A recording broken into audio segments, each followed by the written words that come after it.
Friends ಎಲ್ಲರೂ ಹೇಗಿದ್ದೀರಾ? Actually ನಾನು ನಿಮ್ಮ ಮನೆ ಹುಡುಗ ಅಕ್ಷಯ್ ಮಾತಾಡ್ತಾ ಇರೋದು. ನಾನೀಗ ಹೊರಟಿರೋದು ಮರಳಿ ಜಾತ್ರೆ ನಡೀತಾ ಇದೆ. ನಮ್ಮೂರಿಂದ ಸುಮಾರು ಒಂದು 3 ಕಿಲೋಮೀಟರ್ಸ್ ಇದೆ. ಮಳವಳ್ಳಿಯಿಂದ ಜಸ್ಟ್ ಒಂದು 10 ನಿಮಿಷ ಅಷ್ಟೇ. ಎಲ್ಲರೂ ರೆಡಿ ಇದ್ದೀರಾ ಅಲ್ವಾ? ಹಾಗಿದ್ರೆ ಬನ್ನಿ ಹೋಗೋಣ. ಆಲ್ರೆಡಿ ಆ್ಯಕ್ಚುಲಿ ಸ್ವಲ್ಪ ಜನ ಹೋಗ್ತಾ ಇದ್ದಾರೆ, ಇನ್ನೂ ಸ್ವಲ್ಪ ಜನ ಆಲ್ರೆಡಿ ದೇವ್ರ ಪೂಜೆ ಎಲ್ಲ ಮುಗಿಸ್ಕೊಂಡು ಬರ್ತಾ ಇದ್ದಾರೆ. ಆ ವಿಡಿಯೋದಲ್ಲಿ ನೋಡ್ಬೋದು ನೀವು. ನಾವು ಹೋಗೋಕ್ಕಿಂತ ಮೊದಲು ದೇವಸ್ಥಾನದ ಬಗ್ಗೆ ತಿಳ್ಕೊಳಲ್ಲ ಅಲ್ವಾ ಫ್ರೆಂಡ್ಸ್? ಸ್ವಲ್ಪ ಬನ್ನಿ. ಆಗಿದ್ದರೆ ನಾವು ಹೋಗ್ತಾ ಇರೋದು ಶ್ರೀ ಮರಿಹಳ್ಳಿ ಲಕ್ಷ್ಮೀ ನರಸಿಂಹಸ್ವಾಮಿ ದೇವಾಲಯ. ಇದು ಕರ್ನಾಟಕದಲ್ಲಿ ಮಂಡ್ಯ ಜಿಲ್ಲೆ ಮಳವಳ್ಳಿ ತಾಲೂಕು ಸಮೀಪವಿರುವ ಒಂದು ಐತಿಹಾಸಿಕ ಹಾಗೂ ಪವಿತ್ರವಾದ ಹಿಂದೂ ದೇವಾಲಯವಾಗಿದೆ. ಪ್ರಧಾನವಾಗಿ ಶ್ರೀ ಲಕ್ಷ್ಮೀ ನರಸಿಂಹಸ್ವಾಮಿ ದೇವ್ರನ್ನಲ್ಲಿ ಪೂಜಿಸ್ತಾರೆ. ಅಂದರೆ ಆ್ಯಕ್ಚುಲಿ ಆ ನರಸಿಂಹಸ್ವಾಮಿ ದೇವರ ಎಡೆತೊಡೆಯ ಮೇಲೆ ಮಹಾಲಕ್ಷ್ಮೀ ದೇವಿ ಕುಳಿತುವಂತಿರುವಂತಹ ಭಂಗಿ ತರಹದ ಆಕರ್ಷಕವಾದ ನೋಟವಿದೆ. ಹಾಗೂ ಈ ಕ್ಷೇತ್ರವನ್ನು ವೈದಿಕ ಯುಗದಲ್ಲಿ ಗಜಾರಣ್ಯ ಕ್ಷೇತ್ರ ಅಂತಲೇ ಕೂಡ ಕರೀತಾರೆ. ಅಂದರೆ ಇಂದಿನ ಕಾಲದಲ್ಲಿ ಸುಯಜ್ಞ ಹಾಗೂ ಲಂಬಕರ್ಣ ಎಂಬ ಮಹರ್ಷಿಗಳು ಇಲ್ಲಿ ಬಂದು ತಪಸ್ಸು ಮಾಡಿದ್ರಂತೆ ಅಂತ ನಂಬಿಕೆ ಕೂಡ ಇದೆ. ಬಟ್ ಈ ದೇವಾಲಯವನ್ನು ಆ್ಯಕ್ಚುಲಿ ಅಂದರೆ ದ್ರಾವಿಡ ಶೈಲಿಯಲ್ಲಿ ನಿರ್ಮಾಣ ಮಾಡಿದ್ದಾರೆ. ಮತ್ತು ಇಲ್ಲಿ ಪ್ರತಿ ವರ್ಷ ನಡೆಯುವಂತಹ ಬ್ರಹ್ಮೋತ್ಸವ, ಶ್ರೀ ಲಕ್ಷ್ಮೀ ನರಸಿಂಹಸ್ವಾಮಿಯ ಬ್ರಹ್ಮೋತ್ಸವ ಅತ್ಯಂತ ಪ್ರಸಿದ್ಧವಾಗಿದ್ದು ಸಾವಿರಾರು ಜನರು ಸೇರಿ ತುಂಬ ಆಕರ್ಷಣೆಯಿಂದ ವಿಜೃಂಭಣೆಯಿಂದ ಈ ತೇರನ್ನ ನಡೆಸ್ತಾರೆ. ಇದು ಆ್ಯಕ್ಚುಲಿ ಅದರ ಹಿಸ್ಟ್ರಿ ಆಗೈತೆ. ಮುಂದೆ ಹೋಗೋದಾದರೆ ನಾವು ಆ್ಯಕ್ಚುಲಿ ರೀಚ್ ಆಗಿದ್ದು ದೇವಸ್ಥಾನಕ್ಕೆ ಮಧ್ಯಾಹ್ನ 2 ಗಂಟೆ. ಅಂದರೆ ನಾವು ಹೋಗೋ ಟೈಮ್ಗೆ ಕರೆಕ್ಟಾಗೆ ತೇರು ಮೂವ್ ಆಯಿತು, ಅಂದರೆ ತೇರು ಸ್ಟಾರ್ಟ್ ಆಯಿತು.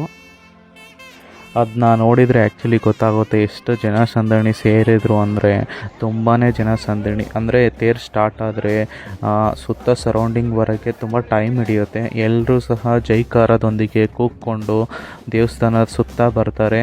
ಮತ್ತು ಅಲ್ಲಿ ಬರುವಂತಹ ಎಲ್ಲ ಭಕ್ತಾದಿಗಳಿಗೂ ಸಹ ತೀರ್ಥ ವಿನಿಯೋಗ ಅಂದರೆ ಆ್ಯಕ್ಚುಲಿ ಪಾನಕ, ಮಜ್ಜಿಗೆ ಎಲ್ಲನೂ ಸಹ ಕೊಡ್ತಾ ಇರ್ತಾರೆ. ಆ ದೇವಸ್ಥಾನದಿಂದ ಒಂದು ರೌಂಡು ಅಂದರೆ ಅರ್ಧ ಪೋರ್ಷನ್ ಹಿಂದೆ ಬರುವಷ್ಟರಲ್ಲಿ, ಜೊತೆಗೆ ಅಲ್ಲಿ ಬಂದಿರುವಂತಹ ಒಂದು ಸುತ್ತು ಬರುವಷ್ಟರಲ್ಲಿ ತೇರಿನ ಜೊತೆ ರಥ ಎಳೆದುಕೊಂಡು ಎಲ್ಲ ಜನರು ಸೇರಿರುವಂಥದ್ದನ್ನ ನೋಡೋಕ್ಕೆ ತುಂಬ ಮನಮೋಹಕವಾಗಿರುತ್ತೆ. ಮತ್ತು ತೇರಿನ ಜೊತೆ ಆ್ಯಕ್ಚುಲಿ ಅಲ್ಲಿ ನಡ್ಕೊಂಡು ಬರ್ತಿರುವಂತಹ ಗೊಂಬೆಗಳ ಕುಣಿತ ಕಾಂತಾರ ಶೈಲಿಯಲ್ಲಿ ರೆಡಿ ಮಾಡಿದ್ದಾರೆ. ಮತ್ತು ಆ ದೇವರುಗಳನ್ನ ತಲೆ ಮೇಲೆ ಹೊತ್ಕೊಂಡು ಬಂದಂತಹ ಸಂಸ್ಕೃತಿ ಹಾಗೂ ಉದ್ದನೆಯ ಕಂಬ ಕಟ್ಕೊಂಡು ದೇವ್ರನ್ನ ಕುಡಿಸ್ಕೊಂಡು ಬರ್ತಿರೋದನ್ನ ನೋಡಿದ್ರೆ, ಹಾಗೂ ಮೇನ್ ಆಕರ್ಷಣೆ ಅಂದರೆ ದೇವ್ರ ಗುಡ್ರು ಸೇರಿರ್ತಾರೆ. ಆ ದೇವ್ರ ಗುಡ್ರ ಜೊತೆ ತಮಟೆ ವಾದ್ಯದ ಸಮೇತ ಬರುವಂತಹ ತೇರನ್ನು ನೋಡಲು ಬಹಳ ಸುಂದರವೆನಿಸುತ್ತದೆ. ಎಲ್ರಿಗೂ ಸಹ ಅದೊಂಥರ ಮನಮೋಹಕ ದೃಶ್ಯವಾಗಿರುತ್ತದೆ. ಮತ್ತು ಇನ್ನೊಂದು ಹೇಳಬೇಕು ಅಂದರೆ, ನಂತರ ತೇರು ಮುಗಿದ ನಂತರ ಯಾರೇ ಆದರೂ ಸಹ ತಡವಾಗಿ ಬಂದರೂ ಕೂಡ ತಮ್ಮ ಇಚ್ಛೆ ಆರೈಕೆಗಳನ್ನು ನೆನೆಸ್ಕೊಂಡು ಅಲ್ಲಿ ಹಣ್ಣು ಜವನ ಎಸಿತಾರೆ. ಇನ್ನೊಂದು ವಿಶೇಷತೆ ಏನಂದರೆ, ಹೊಸದಾಗಿ ಮದುವೆ ಆಗಿರುವಂತಹ ಜೋಡಿಗಳು ವಿಶೇಷವಾಗಿ ಹಣ್ಣು ಜವನ ಎಸಿತಾರೆ. ಅದು ಈ ದೇವಸ್ಥಾನದ ವಿಶೇಷ ಕೂಡ ಆಗಿದೆ.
ನಂತರ ಅಲ್ಲಿ ತೇರಿನಲ್ಲಿ ತಂದಂತಹ ದೇವ್ರನ್ನ ಕೆಳಗಡೆ ಇಳಿಸ್ಬಿಟ್ಟು ಒಂದು ರೌಂಡು ದೇವಸ್ಥಾನದ ಸುತ್ತ ಜೈಕಾರ ಸಮೇತ ಮೆರವಣಿಗೆ ಮಾಡ್ತಾರೆ.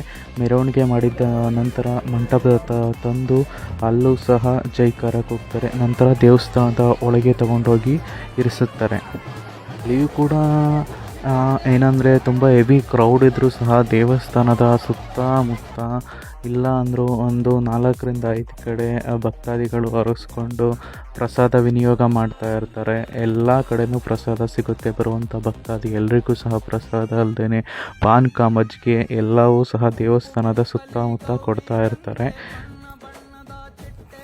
ಮತ್ತು ದೇವಸ್ಥಾನದ ಒಳಗಡೆ ಹೋಗಬೇಕು ಅಂದರೆ ತುಂಬಾ ಹೆವಿ ಕ್ರೌಡ್ ಇದ್ದರು. ಆದ್ದರಿಂದ ಕೆಲವೊಬ್ಬರು ಏನು ಮಾಡ್ತಾರೆ ಅಂದರೆ ದೇವಸ್ಥಾನದ ಹೊರಗಡೆ ಇಲ್ಲ ತೇರಿನ ಅಕ್ಕಪಕ್ಕ ಹಣ್ಣು ಕಾಯಿ ಪೂಜೆ ಸಲ್ಲಿಸಿ ಅಲ್ಲೇ ಪೂಜೆ ಮಾಡಿಕೊಂಡು ಇನ್ನೊಂದು ಹೊರಗಡೆ ಬಂದರೆ ದೇವಸ್ಥಾನದ ಹೊರಗಡೆ ಬಂದರೆ ಜಾತ್ರೆಯಲ್ಲಿ ತುಂಬ ವಿಶೇಷತೆ ನೋಡ್ಬೋದು. ಏನಂದರೆ ಹೊರಗಡೆ ಹಾಕಿರುವಂತಹ ಅಂಗಡಿ ಮುಂಗಟ್ಟುಗಳು, ತಿಂಡಿ ತಿನಿಸುಗಳು ಮತ್ತು ಚಿಕ್ಕ ಮಕ್ಕಳಿಗೋಸ್ಕರ ಹಾಕಿರುವಂತಹ ಗೇಮ್ಸ್, ವಿವಿಧ ಬಗೆಯ ಆಟ ಸಾಮಗ್ರಿಗಳನ್ನು ನೋಡಲು ಜನರಿಗೂ ಸಹ ತುಂಬಾ ಖುಷಿ ಅನಿಸುತ್ತೆ. ಕೊನೆಗೆ ನಾವು ಸಹ ಎಲ್ಲನೂ ಮುಗಿಸ್ಕೊಂಡು ಪ್ರಸಾದ ತಿನ್ನುವಂತ ಹೊರಟ್ವಿ. ಆ್ಯಕ್ಚುಲಿ ಅಲ್ಲಿ ಸಹ ಪ್ರಸಾದ ಬೆಳಗ್ಗೆಯಿಂದ ಸಂಜೆವರೆಗೂ ಬರುವಂಥ ಎಲ್ಲ ಭಕ್ತಾದಿಗಳಿಗೂ ಕೊಡ್ತಾ ಇರ್ತಾರೆ.